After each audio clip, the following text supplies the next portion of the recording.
To save his crumbling kingdom, King Theron had one final asset to sell: his own daughter.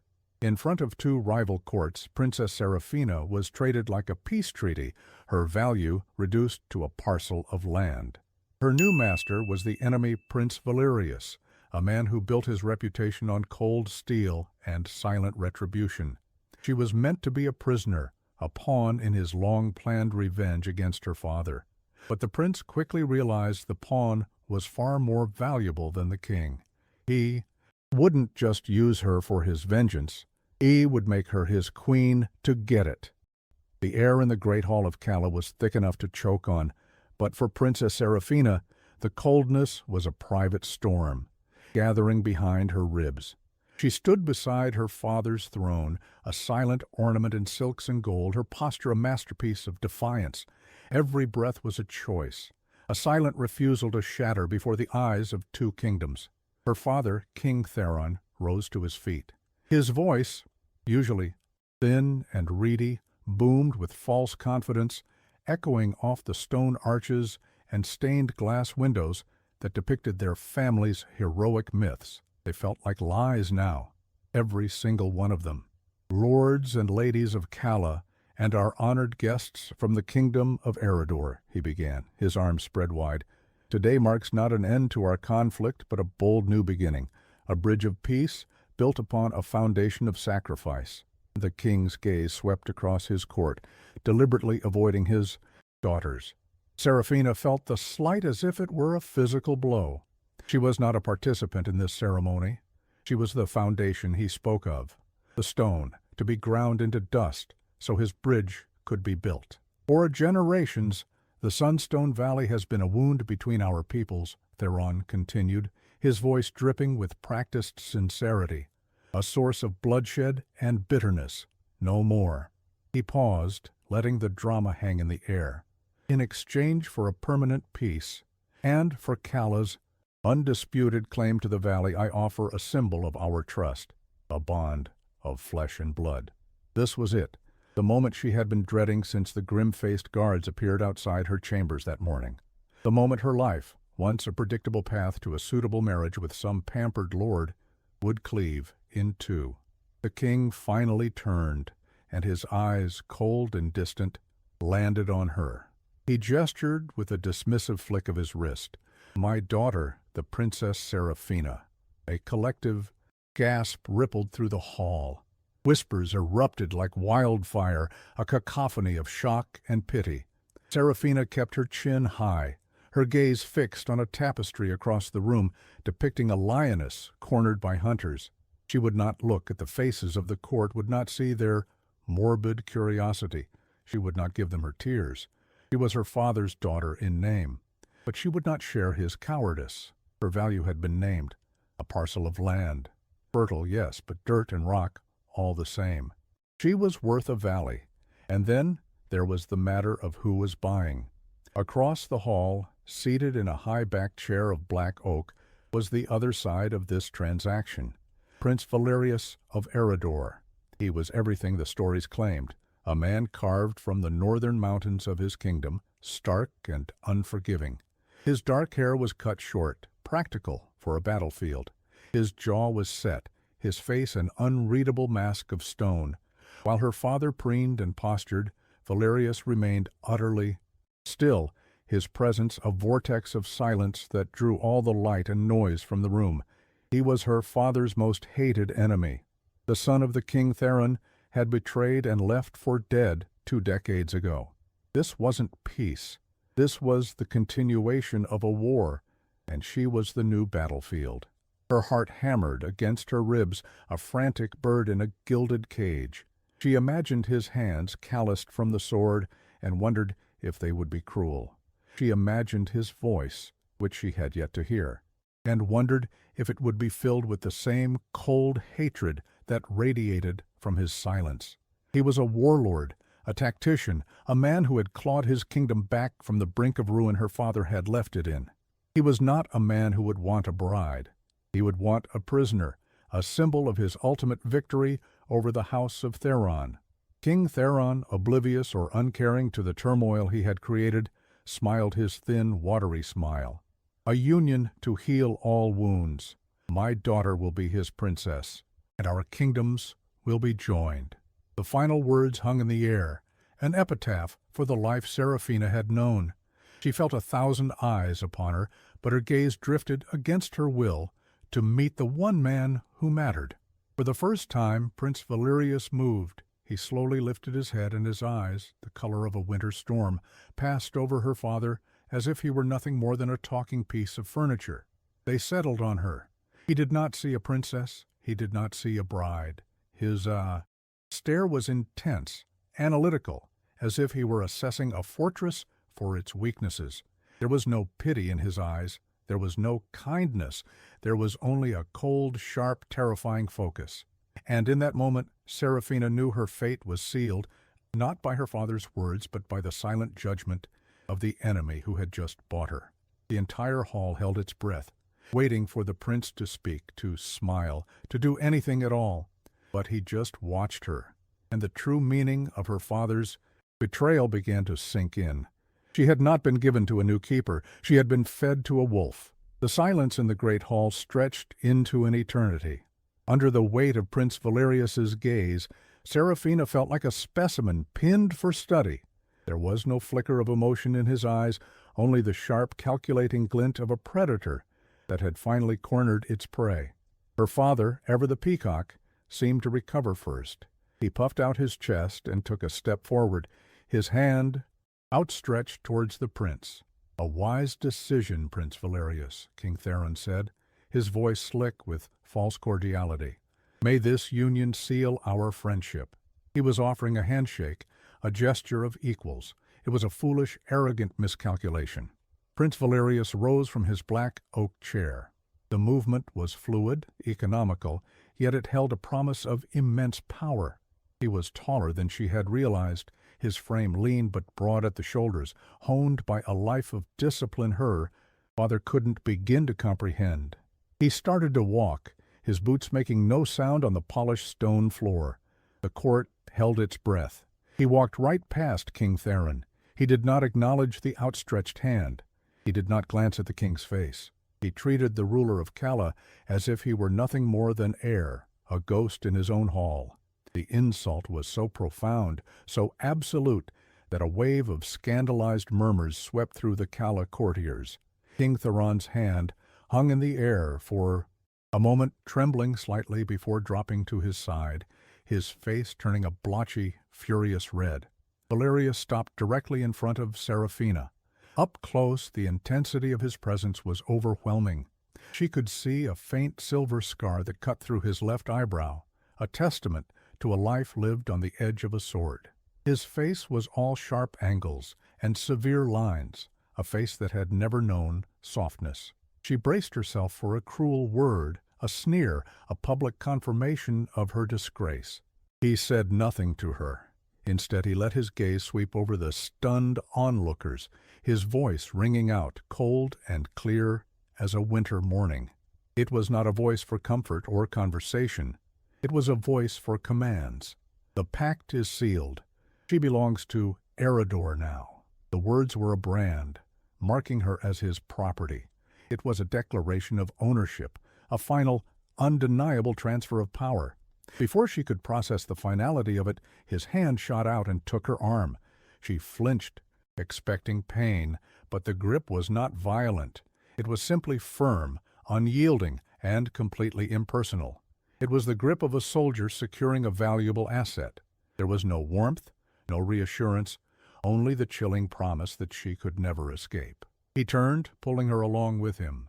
The movement was so swift that she had to hurry to keep her footing, her silk slippers sliding on the smooth floor. He led her straight down the center of the hall, cleaving a path through the gawking nobles. She didn't dare look at anyone, but she could feel their stares, a mixture of pity and fear. As they reached the great doors, she risked one last glance over her shoulder. It was a mistake. She saw her father's face, contorted with a rage born of pure humiliation. He had been outmaneuvered, made to look like a fool in his own court, but there was no regret in his eyes for what he had done to her. There was only anger, that his enemy had bested him. That was the last image she would ever have of her father, the last memory of the home that had cast her out. The heavy doors of the great hall swung open, and the bright, cold light of the courtyard flooded in. In that single moment, as she crossed the threshold from the world she knew into the complete unknown, her life was irrevocably fractured. She was a princess without a kingdom, a bride without a choice, a woman with nothing left to her name but a silent, burning defiance. She had been sold to save a kingdom that no longer wanted her, claimed by a man who saw her as a weapon. For a heart to endure this, it must either break completely or harden into something unbreakable. If you believe that even the deepest betrayals cannot extinguish a person's will to survive, show your support for Seraphina's journey. Let your like be a silent vow that you stand with the queen this kingdom so foolishly threw away. Outside, the air was crisp. Lined up in perfect, disciplined rows was a contingent of Eridorian soldiers. They were clad in dark iron and gray wool, their faces grim, their spears held at a perfect uniform angle.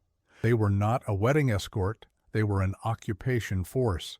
And before them stood a carriage, a formidable box of black painted iron and dark wood, drawn by two massive black war horses. Her past was a memory. Her future was that cold, iron-bound carriage and a long, silent road into the heart of enemy territory. The journey was a long, punishing silence. The iron-bound carriage offered little comfort, jolting and swaying with every rut in the road that led them away from the soft, rolling hills of Calla and into the harsh, unforgiving landscape of Eridor. The very earth seemed to change, the soil growing stonier, the trees more gnarled, the mountains rising in the distance like jagged gray teeth. It was a land that did not welcome you. It endured you. Seraphina sat perfectly still, her hands clasped tightly in her lap to keep them from trembling. Across from her, Prince Valerius was an unmoving silhouette against the passing scenery. He had not spoken a single word since claiming her. He did not look at her. His gaze was fixed on the road ahead, his mind seemingly miles away, already plotting strategies and wars. She watched him from beneath her lashes, studying the hard line of his jaw, the severe set of his mouth. She searched for any crack in his stone facade, any hint of the man beneath the warlord. There was nothing. He was a fortress, impenetrable and cold. Hours bled into one another until, finally, the carriage began to climb. She looked out the small barred window and saw it, the iron spire. It was not a castle so much as a wound in the sky, a single massive tower of dark gray stone that clawed its way up from the peak of a mountain. There were no decorative flourishes, no graceful turrets. There were only sheer walls, narrow arrow slits, and sharp, cruel battlements. It was a place built for one purpose, to withstand a siege. It was a declaration of power, a monument to war, her new home. The carriage rumbled through a massive iron gate and into a courtyard paved with dark, uneven stones. The air here was thin and cold, smelling of coal smoke and damp rock. The soldiers who came to meet them moved with a silent, disciplined efficiency that was unnerving. They opened the carriage door and lowered the steps without a word, their eyes forward, never once glancing at her. Valerius stepped out first. He turned and looked at her, his expression unchanged, and waited. It was not an offer of a hand, but a silent command. Gathering every ounce of her remaining dignity, Seraphina descended from the carriage, her silks feeling absurdly out of place in this world of iron and wool. He led her inside. If she thought the exterior was grim, the interior was a tomb. The great hall of the iron spire was vast and shadowy, the high vaulted ceiling lost in darkness.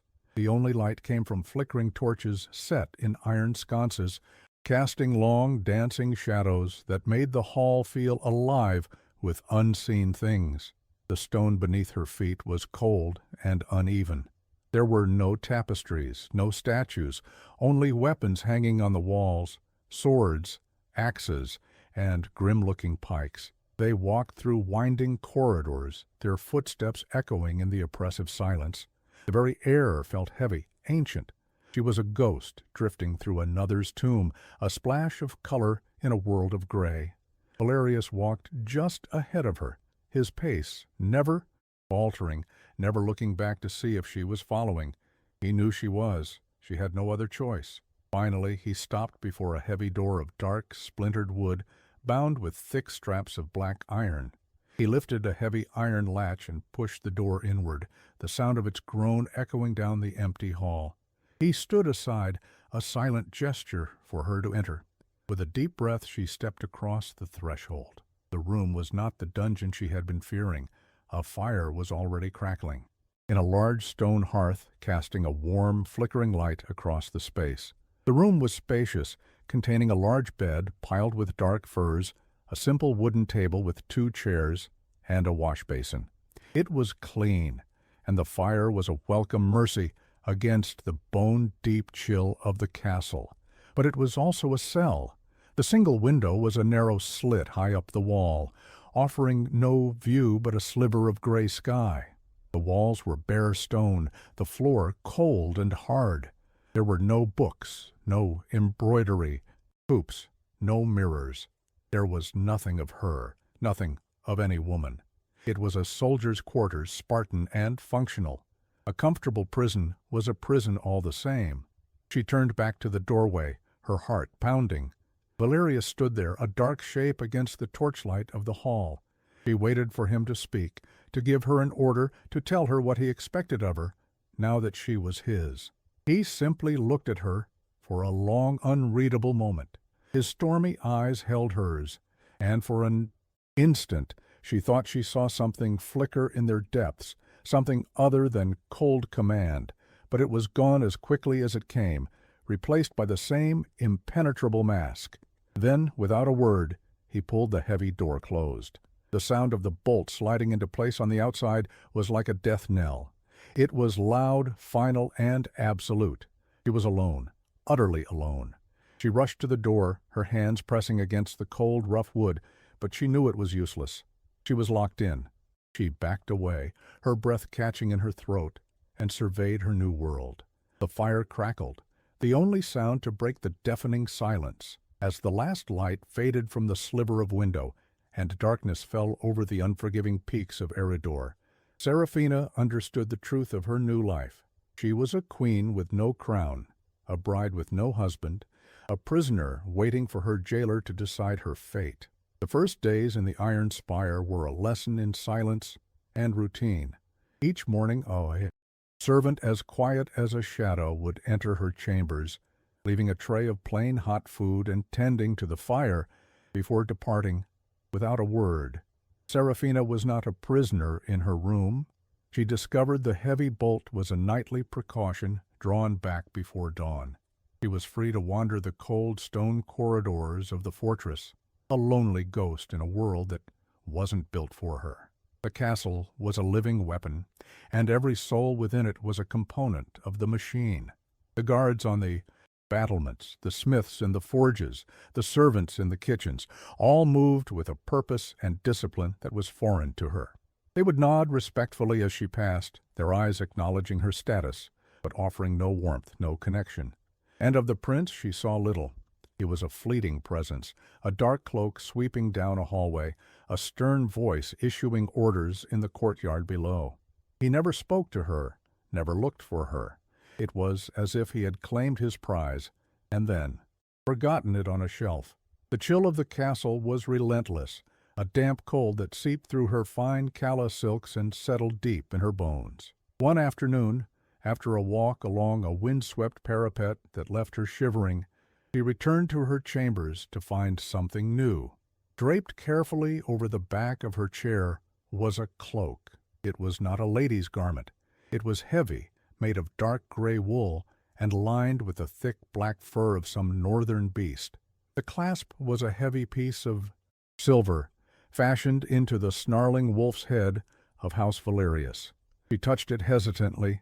It was his, or at least from his stores. There was no note, no explanation. But the fire in the hearth had also been built up, and the room was warmer than usual. It was a gesture without a face, a silent acknowledgment of a need he had observed. For the first time since her arrival, she felt something other than fear. It was a flicker of confusion. He had noticed she was cold. Later that evening, by the light of the fire, she examined the cloak more closely. She was a princess, trained in the finest needlework, and her sharp eyes caught a small flaw. The thread holding the silver clasp was beginning to fray. It was a minor thing, something a man of war would never notice until it failed. Working with a small needle and thread from her own travel kit, Seraphina spent the next hour meticulously reinforcing the clasp, her small, neat stitches, almost invisible, against the dark wool. It was a quiet act, a response in the silent language he had initiated. The next morning, she left the cloak folded neatly on her bed, the repaired clasp facing up. Days later, she watched from her high window as he trained in the courtyard. He moved with a terrifying grace, his sword a blur of silver. He pushed his men hard, but he pushed himself harder. During a sparring match, his opponent's blade slipped, opening a shallow but long cut on Valerius's forearm. He didn't even flinch. He disarmed his opponent, nodded curtly, and walked away, ignoring the blood that trickled down his arm and stained the cuff of his tunic. That night, a strange resolve took hold of her. She found a castle healer, an old, quiet woman, and managed to procure a small pot of healing salve and a roll of clean linen.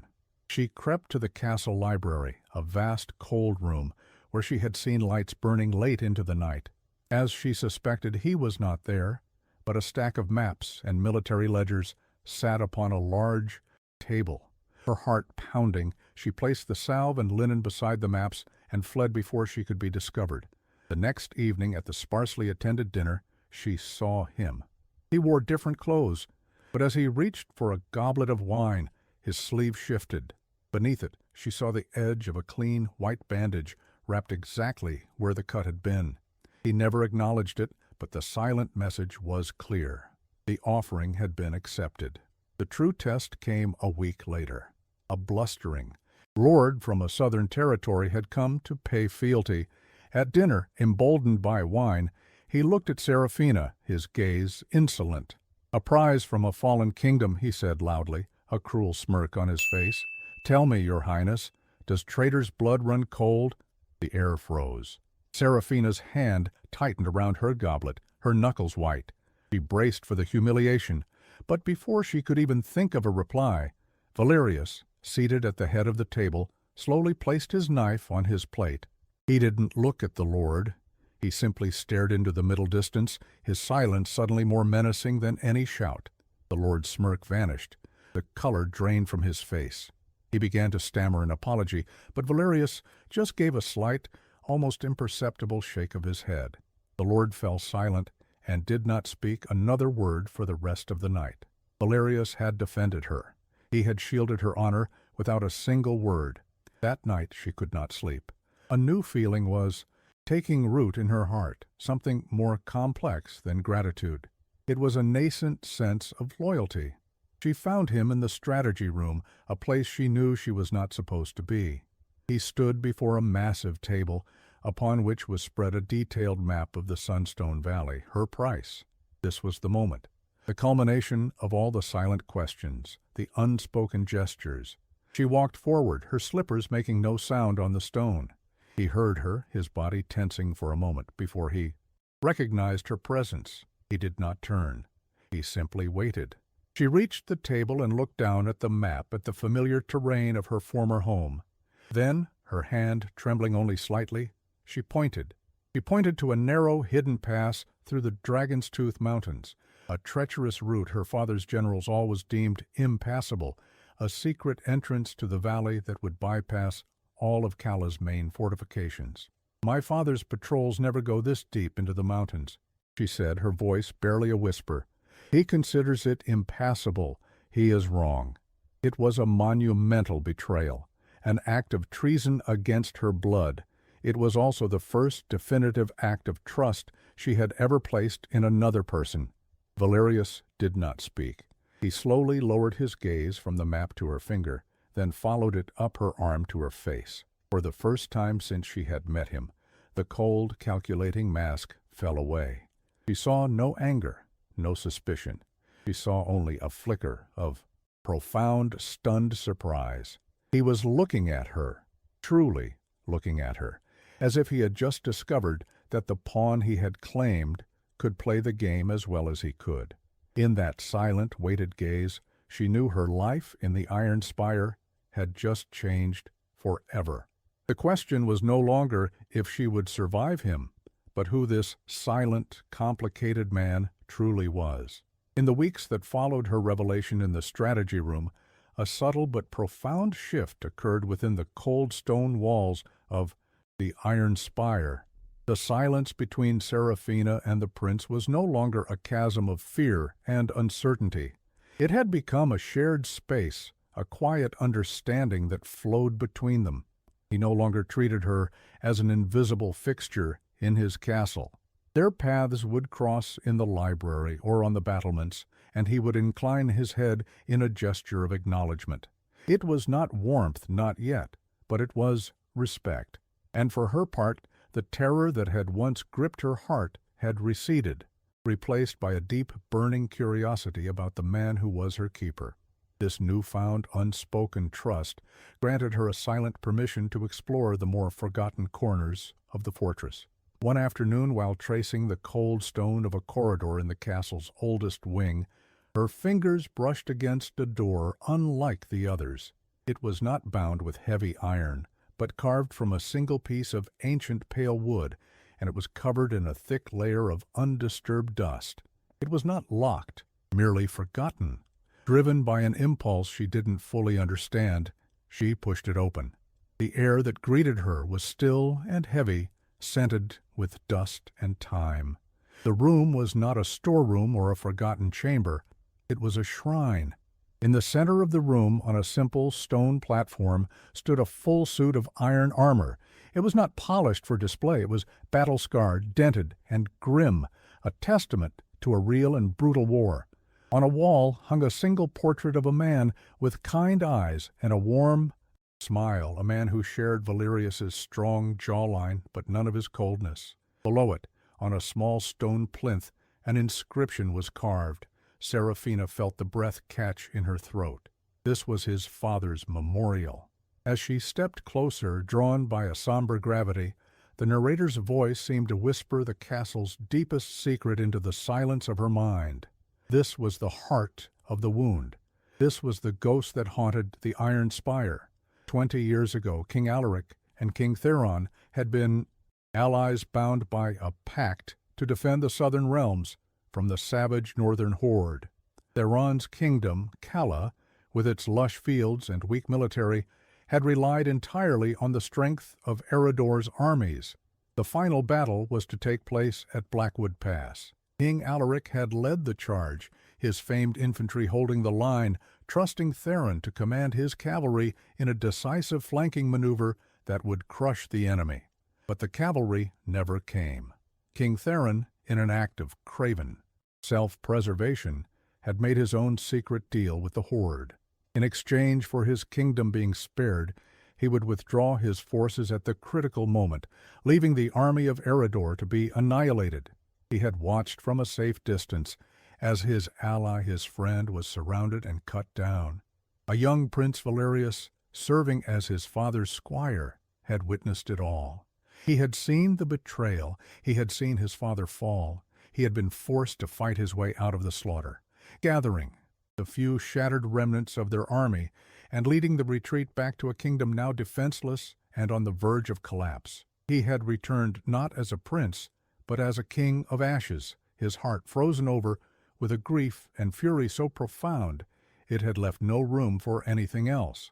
For 2 decades, his every action, every sacrifice, every cold and calculated decision had been driven by a single, unwavering purpose: to rebuild his kingdom and to one day seek justice for his murdered father. As the weight of this history settled upon Seraphina, she heard a faint sound from the doorway. Valerius stood there, He wasn't angry or surprised to see her. His face, for the first time, was stripped of its hard, emotionless mask. Staring at his father's armor, his expression was one of raw, unguarded grief. He looked like the boy who had been forced to watch his world burn. He walked slowly into the room and stopped beside the suit of armor, his gloved fingers gently tracing a deep gash in the key. Breastplate. He did not look at her, but he knew she was there. And in the shared, somber silence of the tomb, she finally understood everything. His coldness was not a part of his nature. It was a shield built around a wound that had never been allowed to heal. His quest for revenge was not about greed for land. It was a son's sacred duty to a father who had been betrayed. And his claiming of her, the daughter of the man he hated most in the world, was not just a political move. It was the ultimate poetic justice, to take the most precious thing from the man who had taken everything from him. He finally turned his head, and his stormy eyes met hers. He saw no fear in her gaze, no judgment. He saw only the reflection of his own pain, an empathy so profound it needed no words. He had never told anyone his story, but in that moment he knew that she understood. Standing in that silent room of ghosts, surrounded by the weight of a 2-decade-old betrayal, Seraphina's world shifted on its axis.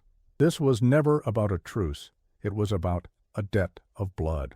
Her father was not just a coward who had sold her. He was a traitor and a murderer.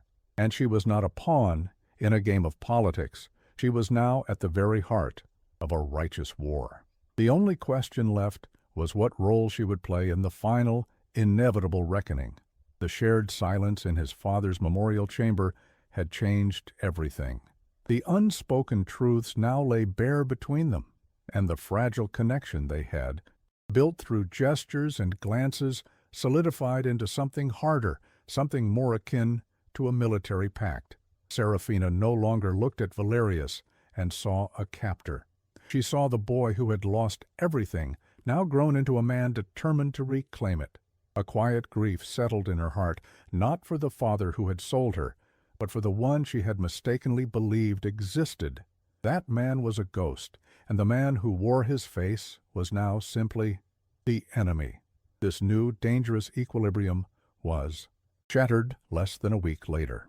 A rider bearing the golden sunburst of Calla arrived at the Iron Spire, requesting an immediate audience. In the great hall before Valerius and his small stoic court, the messenger unfurled a scroll and read in a booming voice.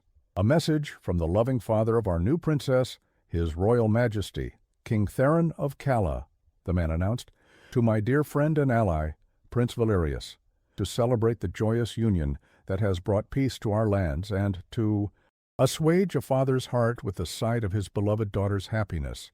I shall journey to the Iron Spire. I will come with my honor guard to pay my respects and further cement the bonds of our new and cherished friendship." The words, dripping with false sentiment, hung in the cold air. Some of Valerius's less discerning lords murmured their approval, seeing the visit as a sign of a true and lasting peace. But Seraphina felt a knot of ice form in her stomach. She knew her father. She knew the venom that lurked behind his honeyed words. A visit to see her? He had not willingly sought her company in over a decade. This was not a social call. It was the opening move in an attack. She chanced to look at Valerius. He sat upon his simple throne of iron and wood, his face an unreadable mask, but she had learned to read the subtle shifts in his stillness. She saw the slight tightening of his jaw, the fractional narrowing of his eyes. He knew it too. Later that day he found her in the library. It was the first time he had ever sought her out. He did not waste time with pleasantries. He unrolled a map of the territories between their kingdoms and looked at her, his stormy eyes direct and intense. "He is not a man who does anything out of love," Valerius stated, his voice low. It was not a question, but an invitation for her to confirm the truth. "No," Seraphina replied, her own voice steady and cold. "Love is a currency he does not possess. He only understands power and opportunity."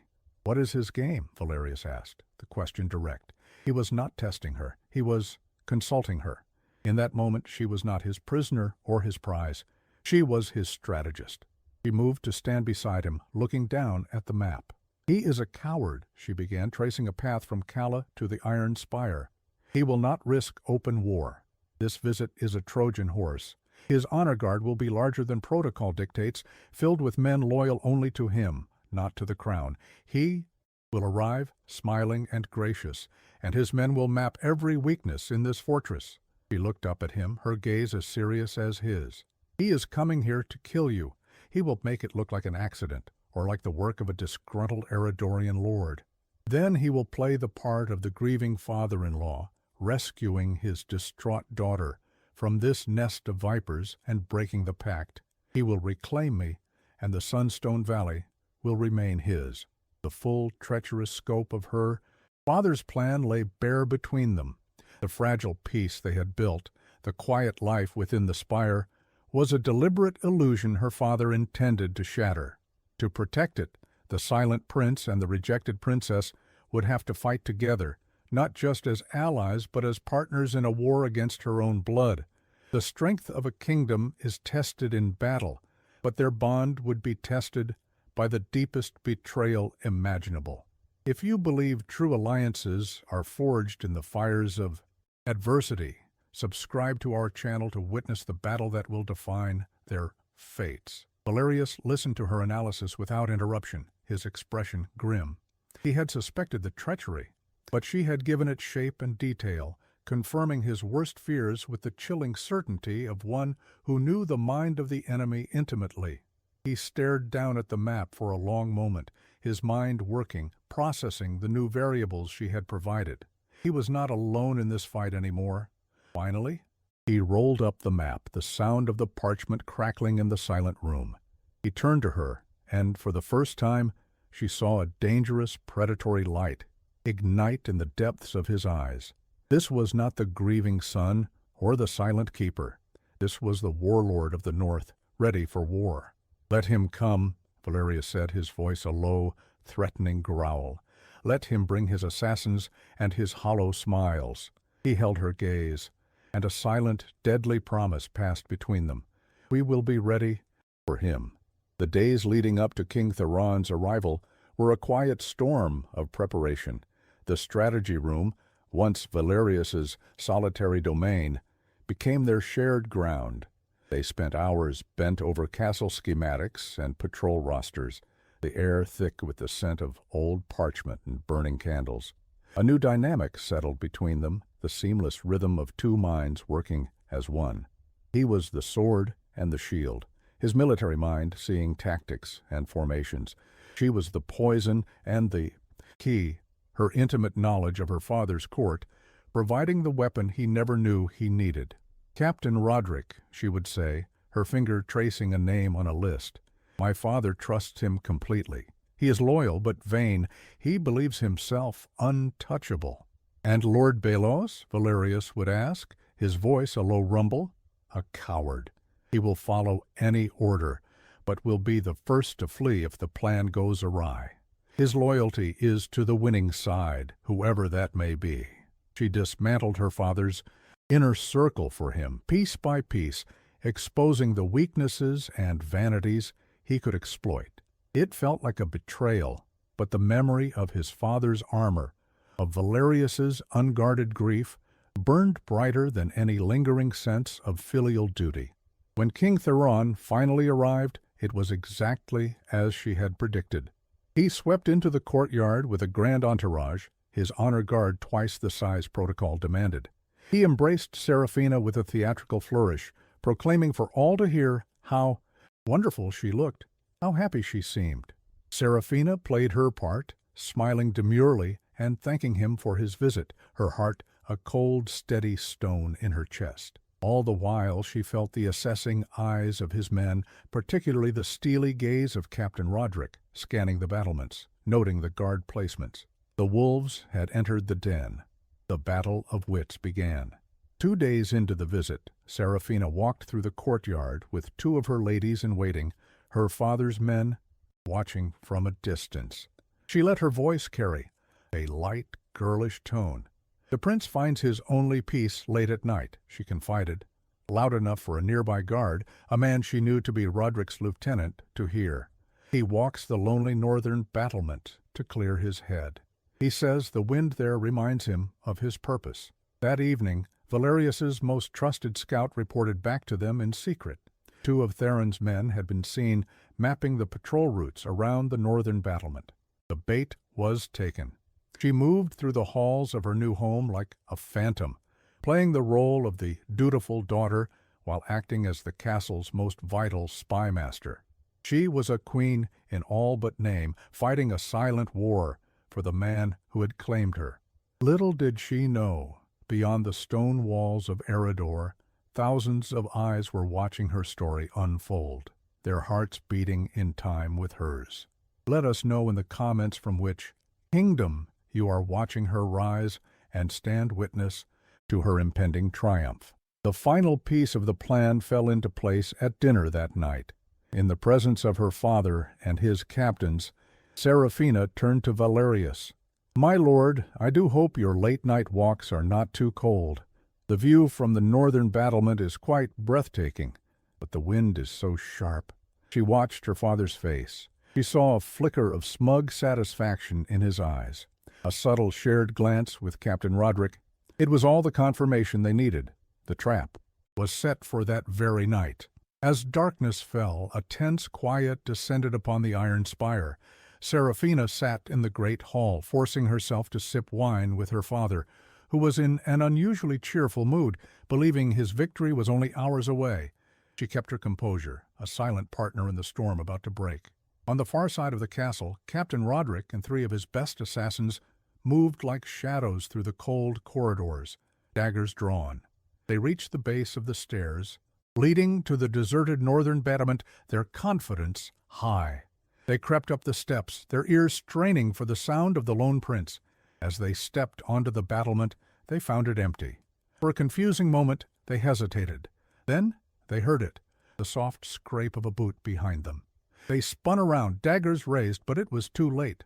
From the shadows of the stairwell and concealed alcoves, a dozen of Valerius's elite guard emerged, crossbows aimed directly at their hearts. There was no escape. The trap had been sprung. At that exact moment in the great hall, the main doors burst open. The captured assassins, disarmed and bound, were thrown to the stone floor at King Theron's feet. Captain Roderick was dragged forward, his face pale with shock and terror. The hall erupted into chaos.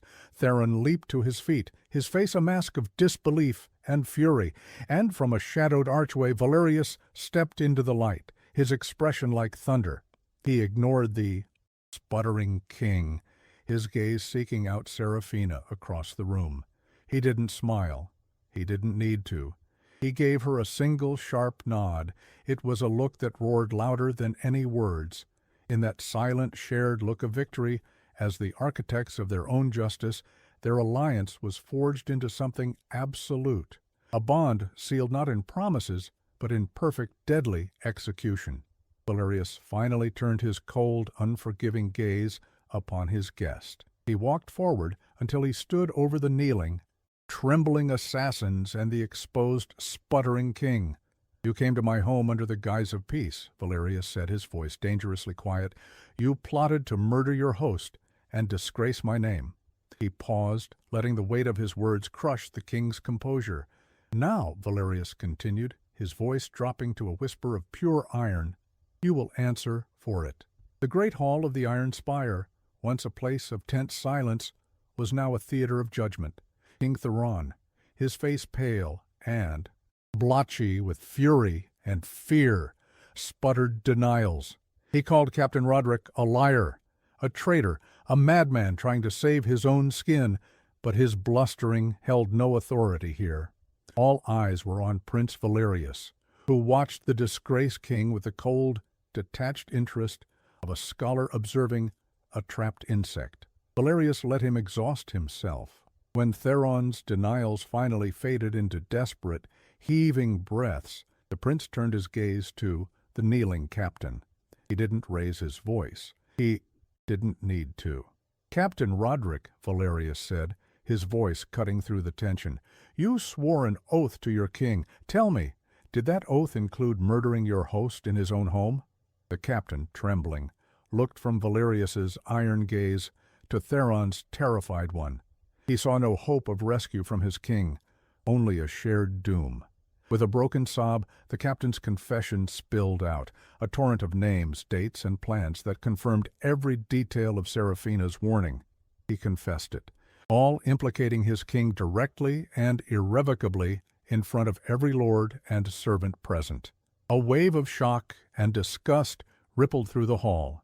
King Theron's reign ended not with a bang, but with the pathetic, groveling confession of his most trusted man. "Seize him!" Valerius commanded. His guards moved forward, and for the first time hands were laid upon the king of Calla. He was no longer a royal guest. He was a prisoner, but Valerius had no intention of executing him. Death would be a mercy, a quick end to his shame. The prince, with Seraphina's silent counsel, had planned a justice that was far more precise, far more poetic. Over the next week, from a comfortable but heavily guarded chamber within the spire, King Theron became a helpless spectator to the complete dismantling of his life's work. Envoys were dispatched to every major house in Calla. They carried with them a sworn, signed testimony from Captain Roderick detailing the assassination plot. But more importantly, they carried scrolls bearing the seal of Princess Seraphina. In the quiet solitude of the library, the narrator watched as Seraphina penned the letters herself. Her handwriting was not the light, flowing script of a princess, but the firm, decisive hand of a monarch. She did not write of anger or personal grievance. She wrote of her father's deep and abiding betrayal of his own people, a king who would sacrifice his allies for his own safety, a ruler who would trade his own blood for a patch of dirt. She offered them a different future, an alliance with Eredor, a united kingdom under a joint rule that valued honor and strength. She offered them stability. She offered them peace. She offered them herself as their queen. The response was an avalanche. The lords of Calla, long discontent with Theron's weak and self-serving reign, saw the truth and their opportunity. One by one, their pledges of allegiance arrived at the iron spire, renouncing their fealty to a king who had disgraced them all and swearing their swords to their true and rightful queen, Seraphina, and her powerful consort, Prince Valerius. The kingdom of Calla crumbled without a single sword being drawn. On the final day, Valerius had King Theron brought to the highest battlement of the iron spire. From this vantage point, the entire Sunstone Valley was visible below, a breathtaking expanse of green and gold under the afternoon sun. Seraphina stood beside Valerius, her face calm, her posture regal. She wore a simple gown of dark Eredorian wool, but she had never looked more like a queen. "Look at it, Theron," Valerius said, his voice quiet. "The land you valued more than your own daughter, more than your honor." Theron stared, his face ashen. "What have you done?" he whispered. "I have done nothing," Valerius replied. "Your own lords have spoken." He produced the stack of scrolls, the pledges from every noble house that had once sworn fealty to Theron. "They have chosen a new ruler. They have chosen their queen." Theron's eyes shot to Seraphina, wide with disbelief. For the first time, he seemed to see her, truly see her, not as a tool, but as the architect of his ruin. A desperate, pleading look entered his eyes. "Seraphina," he croaked. "Daughter, they would listen to you. You can stop this." Seraphina looked at the man who was her father. She felt no anger, no hatred. She felt only a vast, empty pity for his hollow soul. "You once told me my purpose was to be a foundation for a bridge between our kingdoms," she said, her voice clear and steady, carrying on the cold wind. "You were right." She paused, letting him absorb the words before delivering the final crushing blow. "I am the foundation, but the kingdom is mine now." He stared at her, his mouth agape, his mind finally comprehending the sheer totality of his defeat. He, who had viewed people as assets and land as the ultimate prize, had lost everything. He was a king with no crown, no subjects, and no land. He was nothing. Justice was done. The debt of blood was paid. As Theron was led away to a life of comfortable, powerless exile within the spire, Seraphina and Valerius stood alone on the battlements. The sun began to set, painting the sky in hues of gold and crimson, the colors of their united houses. The war was over. The ghosts had been answered. But as they stood in the profound silence, watching the light fade from the kingdom they had forged together, a new unspoken question hung in the air, heavier than any thought of war or vengeance. What comes after the battle is won. The sun bled out across the horizon, leaving the sky bruised with purple and indigo.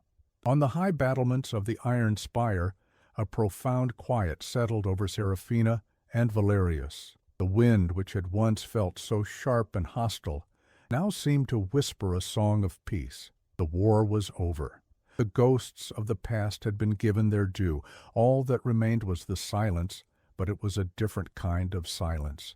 Now, it was not a void, but a space filled with unspoken things, with the weight of all they had endured and all they had become to one another. After a long moment, Valerius turned from the fading light. He did not go toward the grand staircase or the great hall. Instead, he walked toward a small, unassuming door she had never noticed before, one that led back into the private residential heart of the fortress. He paused and looked at her, a silent invitation to follow. She did, her heart beating a slow, uncertain rhythm. The ally was no longer needed. The strategist could rest. What was she to him now? He led her through a series of quiet, torch-lit corridors, places that felt different from the martial starkness of the rest of the castle. These halls were warmer, the stone less grim. He stopped before a heavy door of aged, dark oak, the only one she had seen that was not bound with iron straps. He pushed it open and stepped aside, waiting for her. She entered what could only be his private solar, the true center of his world. It was nothing like the rest of the castle. A massive fireplace, large enough to stand in, cast a warm golden glow over the room. The walls were lined not with weapons, but with shelves overflowing with books on history, philosophy, and engineering. A large desk was covered in scrolls, but they were architectural plans, not battle maps. A single worn chair sat before the fire, and on the mantel there was a small carved wooden wolf, worn smooth with time and touch. This was not the room of a warlord. It was the sanctuary of a scholar, a builder, a man who dreamed of more than just war. Valerius walked past her to the large desk. His movements were slow, deliberate. He opened a heavy locked drawer with a small personal key he wore around his neck. Seraphina watched, her breath held, as he reached inside and withdrew a large, heavy ring of black iron. It was laden with dozens of keys, all different shapes and sizes, ancient, ornate keys and simple, practical ones. They clanked softly together, the only sound in the room besides the crackling fire. He turned to face her.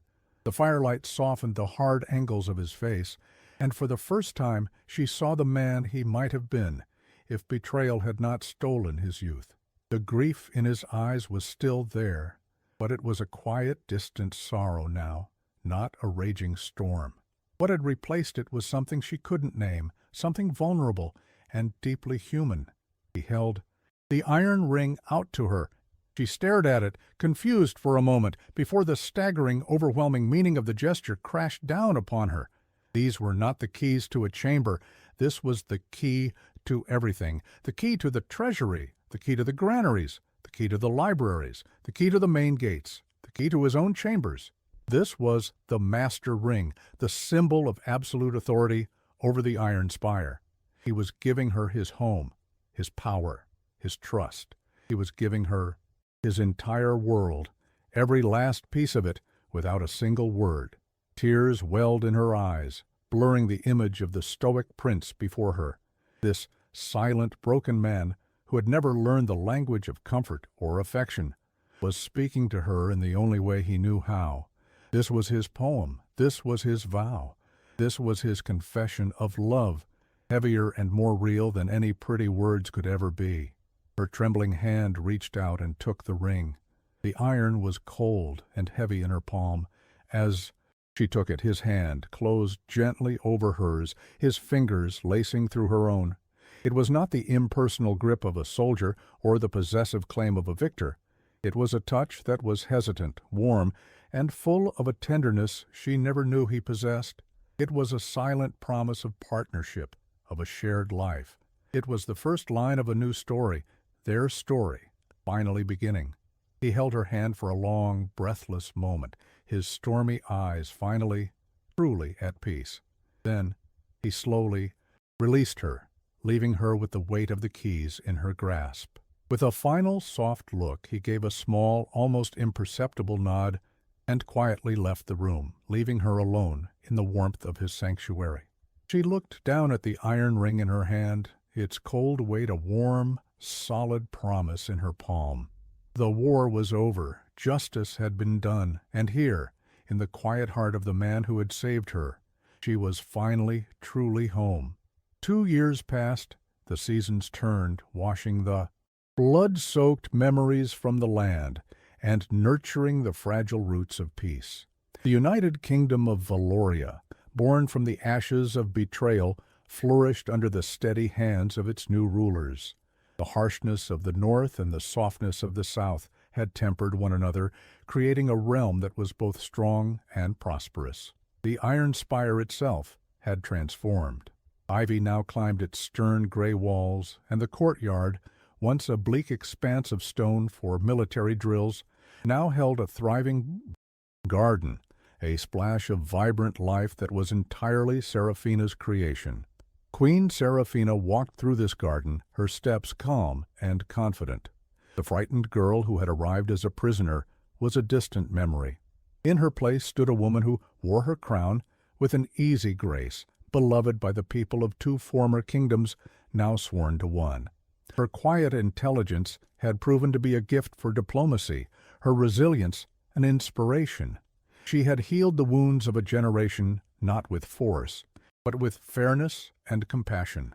The heavy door to the garden creaked open, and King Valerius stepped out into the sunlight. The 2 years had been kind to him. The deep, sorrowful lines around his eyes had softened. The cold, hard mask of the warlord was gone, replaced by the quiet contentment of a man at peace. He still spoke little, for it was not his nature, but his silence was no longer a shield. It was a comfortable quiet, a shared language of the heart that only his queen truly understood. He smiled as he saw her, a rare, genuine smile that was reserved for her alone. She smiled back, and in her eyes he was not the fearsome prince of Eridor, but simply her husband. He did not walk to her, however. His gaze was fixed on a spot near a blooming rose bush. There, sitting amongst the petals, was a small boy, no more than 1.5 years old. He had his father's unruly dark hair and his mother's determined, intelligent eyes. With intense concentration, the toddler was trying to fit a round stone into a square hole. Valerius knelt on the grass beside his son. He didn't correct the boy. He simply picked up a different stone, a square one, and gently tapped the square hole, a silent lesson in a world of shapes and sizes. The boy looked at the stone, looked at his father, and then at the hole. A look of dawning comprehension crossed his tiny face. Seraphina watched them, a warmth spreading through her chest that was more powerful than any crown or title. This was the true treasure won from the war. This quiet moment, this little boy, their son, Alaric, named for the grandfather he would never know, but whose legacy he now embodied. This was their peace, their future, their home. Valerius looked up from his son and met her gaze across the garden. In his eyes, she saw the full measure of his love, a boundless, silent ocean of devotion. He had once been a man driven by the ghosts of the past, but now he was a man anchored firmly in the present, his entire world contained in this small patch of sunlight with his wife and child. He had claimed her in silence to destroy a king, but in the end it was she who had filled his silent world with life. She was traded for a valley of stone, but she became the heart of an empire of peace. Together they proved that the greatest and most enduring love stories are not written in shouted vows or flowery poems, but in the quiet, steady language of courage, trust, and unwavering care.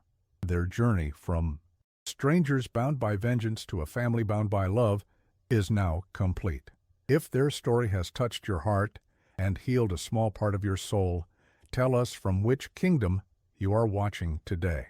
And subscribe to Classel Chronicles, because here, every broken heart finds its fortress, and every silent sorrow finds its voice.